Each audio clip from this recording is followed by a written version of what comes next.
Introduction to Poetry, Types of and Parts of. In this video, we're going to discuss parts of and types of poetry using our poetry vocabulary card. You will notice in my description of each vocabulary card, I'm going to use a condensed, short description of each card. Let's start with rhymes, the similarity between syllables.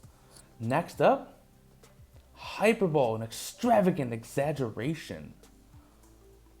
Epic, an extended narrative poem. Couplet, in a poem, a pair of lines that are the same length and usually rhyme.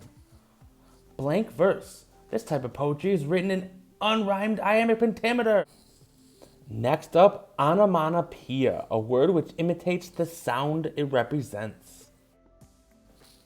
Up next, we have ballad, a poem that tells a story similar to a folktale or legend.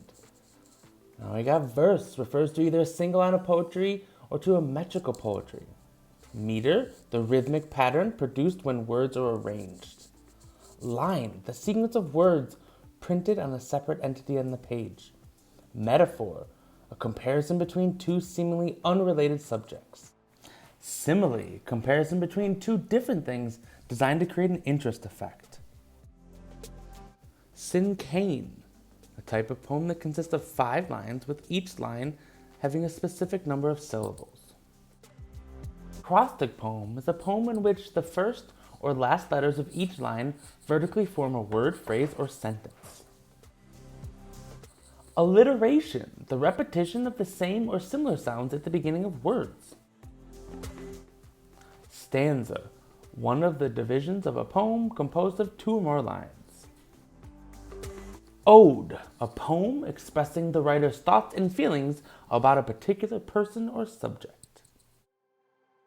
Sonnet, a poem of 14 lines following a strict rhyme scheme and logical structure. Now, if you had a chance to print out the cards, let's take a look at a way that you could lay these cards out similar to the way you would in the classroom, dividing them up by types of and parts of poetry. As you can see here, I've now cut those cards in half to make sure that the definitions and the vocabulary word is separate. I've made 2 columns, types of poems and parts of a poem. I'm going to start laying them out by laying them under their specific column that matches either the parts of or types of poem. I'm suggesting that you watch this video, and if you printed them out, this could be a good way to help you determine which category they go into. If you didn't have a chance to print them out, which is plenty fine, this is a really fun way to just get an idea of the division between the sets and just kind of listen to the music in the background.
Alright, let's check out recording in a notebook.